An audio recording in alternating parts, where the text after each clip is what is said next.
Tea கடை kitchen சொந்தங்களுக்கு வணக்கம். இன்னைக்கு நம்ம ஒரு அருமையான டேஸ்ட்டில் ஒரு ஸ்வீட் செய்ய போகிறோம். இந்த ஸ்வீட் பார்த்தீங்கன்னா பெரியவங்களை விட சின்ன குழந்தைகளுக்கு தான் ரொம்பவே பிடிக்கும். கிட்டத்தட்ட சாக்லேட் மாதிரி ஒரு டேஸ்ட்டில் இந்த ஸ்வீட் செய்யலாம். ஒரு வித்தியாசமான டேஸ்ட்டில் வித்தியாசமான செய்முறையில், ஆனால் அதே நேரத்தில் ரொம்ப ஈஸியாக இந்த ஸ்வீட் எப்படி செய்யலான்னு பார்க்குறதுக்கு முன்னாடி இந்த வீடியோவுக்கு ஒரே ஒரு லைக்கை மட்டும் போட்டு விட்டுட்டு வீடியோவை ஸ்கிப் பண்ணாமல் கடைசி வரைக்கும் பாருங்கள். வணக்கம். நீங்கள் நம்ம டீ கடை கிச்சனில் வந்து வெள்ளத்தை வச்சு ஒரு இனிப்பு செய்ய போகிறோம். சூப்பரான ஸ்வீட் ஒன்று செய்ய போகிறோம். அதுக்கு நம்ம இன்றைக்கி வெள்ளம் வந்து 1/2 கிலோ எடுத்துருக்கோம். வெள்ளத்தை நம்ம நொறுக்கிடலாம். இந்த மாதிரி நல்லா பொடுசாக நொறுக்கிடுவோம். தட்டி கூட எடுத்துக்கலாம், ஒன்றும் பிரச்சனை இல்லை. இது என்ன கொஞ்சம் கரையிறதுக்கு ஈஸியாக இருக்கும், அதுக்காக.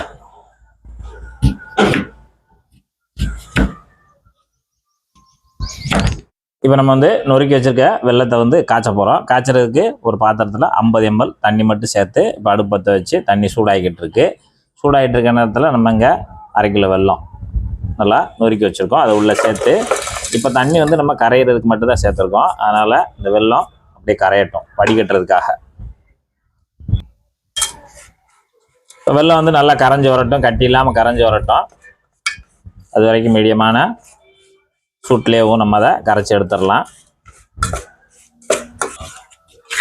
வெல்லம் வந்து நல்லா கரைஞ்சிருச்சு. இப்போ நல்லா கரைஞ்ச உடனே அதை அப்படியேவும் அடுப்பை சிம் பண்ணிவிட்டு பக்கத்து அடுப்பில் மாற்றிடுவோம். இது மாதிரி ஒரு வட்டமான பாத்திரத்தை எடுத்துட்டு அதில் 1 டேபிள் ஸ்பூனு நெய் மீடியத்துலேயே இருக்கட்டும். இப்போ அந்த நெய் உருகின உடனே 50 கிராம் முந்திரி பருப்பு அந்த நெய்யில் போட்டு லேசாக வறுத்து கொடுத்துருங்க.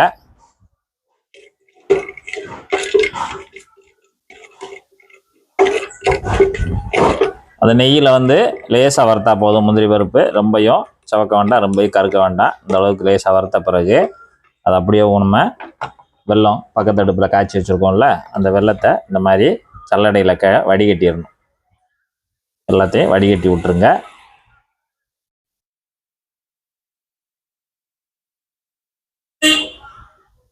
அடுப்பை மீடியமாகவே வச்சுக்கோங்க, ரொம்ப ஹை ஃப்ளேமில் வேண்டாம். அப்படியே கலந்து விட்டுருங்க. இப்போ நம்ம கலந்து கொடுத்து இது கொஞ்சம் பதமாக எடுக்கணும். அந்த என்ன பதம்ன்றதை காய்ச்சிக்கிட்டே சொல்கிறேன் நான். நல்லா கலந்து விட்டுக்கிட்டே இருங்க. இப்போ நமக்கு அந்த நெய்யில் முந்திரி பருப்பு நம்ம இந்த பாகு 3ஐயும் சேர்ந்து கலந்து விட்டுக்கிட்டே இருங்க. வெல்லம் அங்கே ரெடி ஆகிக்கிட்டு இருக்கு. ரெடி ஆகிட்டு இருக்க அந்த இடை நேரத்தில் வந்து கொஞ்சமாக நெய், அதாவது இந்த ட்ரே எடுத்துக்கோங்க. இந்த மாதிரி ஒரு ட்ரே எடுத்துக்கோங்க. ஏன்னா காய்ச்சி நம்ம இந்த ட்ரேயில் தான் ஊற்றணும். அதனால் ட்ரே எடுத்துக்கிட்டு நெய்யை பூராமே தடவி கொடுத்துருங்க.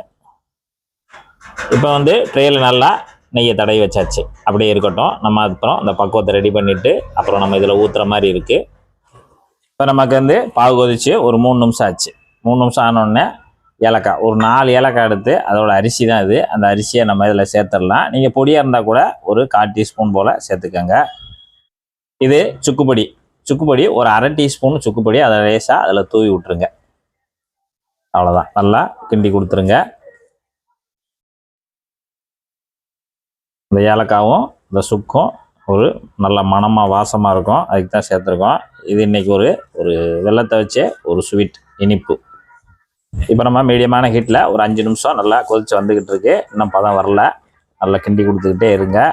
இப்போ நம்ம வந்து பாகு 8 நிமிஷம் ஆச்சு. 8 நிமிஷமாக நம்ம கிண்டி கொடுத்துக்கிட்டே இருக்கோம். அடுப்பு வந்து ஹை ஃப்ளேமில் இருக்க வேண்டாம், மீடியம்லேயே வச்சு மெதுவாக கிண்டி கொடுத்துட்டே இருங்க. அந்த பாகு வந்து நல்லா எடுத்து ஒரு முறிகிற பக்கம் வரணும். அந்த முறிகிற பக்கம் எப்படின்றத நம்ம செக் பண்ணிடலாம். இப்போ நமக்கு கிட்டத்தட்ட ஒரு 8 நிமிஷம் ஆச்சு. 8 நிமிஷம் ஆனோடனே பாகு வந்து நமக்கு தயாராகிருச்சு. இப்போ வந்து பாகு நமக்கு எப்படி ரெடி ஆயிடுச்சு அப்படின்றத நம்ம கொஞ்சமாக எடுத்து தண்ணியில் போட்டு பார்க்கலாம். நம்ம தண்ணி சின்ன கிண்ணத்தில் வச்சுக்கோங்க. சின்ன கிண்ணத்தில் வச்சுட்டு கொஞ்சமாக உள்ளே விட்டுட்டிங்கன்னா அப்படி எடுக்கும்போது நல்லா ஆறி வரும்போது நமக்கு இந்த மாதிரி நல்லா வரும். ரஃப்பாக நல்லா ஆறின பிறகு இந்த மாதிரி செவ்வாய் வரும். இந்த மாதிரி வர்ற ஸ்டேஜில் நம்ம இதை அடுப்பை வந்து ஃபுல்லாக சிம் பண்ணிடுங்க. சிம் பண்ணிவிட்டு இங்கே baking soda 1 teaspoon baking soda மட்டும் லாஸ்ட்டாக போட்டுருங்க. போட்டு அதையும் நல்லா கிண்டி கொடுத்துருங்க. இப்போ எதுக்கு நம்ம பேக்கிங் சோடா அந்த இடத்துல சேர்க்குறோம் அப்படின்னா, வெல்லம் வந்து நமக்கு வந்து அந்த ஒரு பொறுவொறுப்பாக இருக்கணும். நம்ம வந்து இப்போ ஒரு மிட்டாய் மாதிரி சாப்பிட்றதுக்கு பொறுவொறுப்பாக இருக்கணும். அதுக்காகத்தான் நம்ம வந்து இந்த வெல்லத்தை வந்து வெள்ளை பாகில் வந்து அந்த பேக்கிங் சோடா இந்த இடத்துல சேர்க்குறோம். இந்த அளவுக்கு நல்லா விடாமல் கிண்டி கொடுத்துக்கிட்டே இருங்க அந்த மிதமான சூட்லேயேவும். அவ்வளோதான். இந்த டயத்தில் நல்லா கிண்டி கொடுத்துட்டு ஸ்டவ் ஆஃப் பண்ணிடுங்க.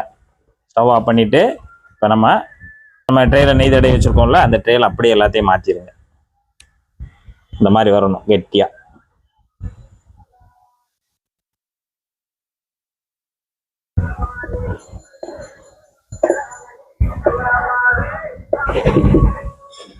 இப்போ நம்ம ட்ரேயில் ஊற்றிட்டு நல்லா ஷேக் பண்ணி விடுங்க. நல்லா எல்லாமே ஒன்று போல் எல்லா பக்கமும் மூளை முடுக்கெல்லாம் போய் சேர்ற மாதிரி நல்லா ஆட்டி கொடுத்துருங்க.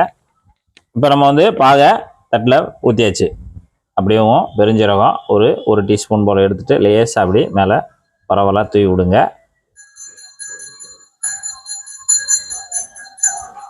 அவ்வளோதான். இப்போ நம்ம ஊற்றிட்டோம்னாலே அது நல்லா செட்டாகி வரணும், ஆறி வரும்போது நல்லாயிருக்கும். இப்போ நம்ம லாஸ்ட்டாக நம்ம இறக்க போகும்போது நம்ம பதம் பார்த்தோம்ல, அதுதான் ரொம்ப கரெக்டாக ஞாபகமாக செய்யணும். இல்லைன்னா நமக்கு பாகு வந்து ரொம்ப முறிகிறோம், அதுலேயும் அந்த அளவுக்கு விட்டுறக்கூடாது. கரெக்டாக நம்ம அந்த பதத்தை எடுத்துட்டு அப்படியே நம்ம அந்த பேக்கிங் சோடா உள்ளே போட்டு நல்லா கிண்டி கொடுத்துட்டு அப்படியே ட்ரேக்கு மாற்றிடணும். அதுதான் லாஸ்ட் டைம் தான் நமக்கு கொஞ்சம் கவனமாக செய்யணும். இப்போ நம்ம ட்ரேயில் ஊற்றி நல்லா மேலே பெருஞ்சீரகத்தை போட்டு விட்டாச்சு. இது நல்லா ஆறட்டும். ஆறினப்புறம் நம்ம எடுத்துக்கலாம். இப்போ நமக்கு 1 மணி நேரம் நல்லா ஆறிடுச்சு. நல்லா ஆறினோடனே இப்போ நம்ம அதை எடுத்துக்கலாம். கத்திட்ட லேசாக இந்த மாதிரி கோர்த்து விடுங்க. சைடில் லேசாக சுரண்டி விடுங்க. நல்லா இது நல்லா கெட்டியாக தான் வரும். கடிச்சு சாப்பிட்ற மாதிரி தான் இருக்கும் அந்த இனிப்பு. அந்த ட்ரேயை நல்லா கவுத்தி போட்டு தட்டினோம்னாலே வந்துடும். நல்லா வந்துருச்சு, சூப்பராக வந்துருச்சு. இப்போ நமக்கு இப்படி தான் உடஞ்சி வரும். இது வந்து நம்ம கட் பண்ணி அந்த பீஸ் மாதிரி எல்லாம் போட முடியாது. இது வந்து ஒரு நல்லா கடிச்சு சாப்பிடக்கூடிய ஒரு இனிப்பு. அதனால் இந்த மாதிரி தான் வரும்.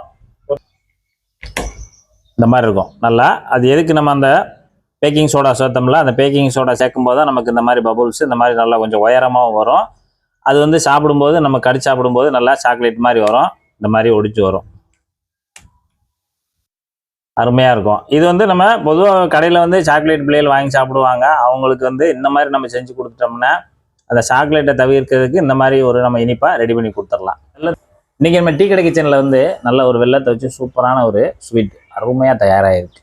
சாப்பிட்டு பார்ப்போம் எப்படி இருக்குன்னு. சாப்பிட்டு பார்த்தா தான் அதோட பெருமை என்னன்னு சொல்ல முடியும்.